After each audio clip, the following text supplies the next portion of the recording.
तर नमस्कार मित्रांनो, मी आलो आहे आज रोह्याच्या मच्छी मार्केटमध्ये.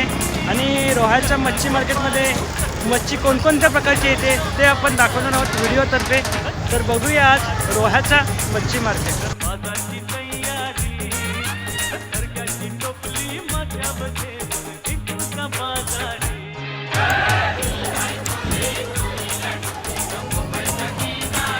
मुंबईचं वातावरण होते थांब.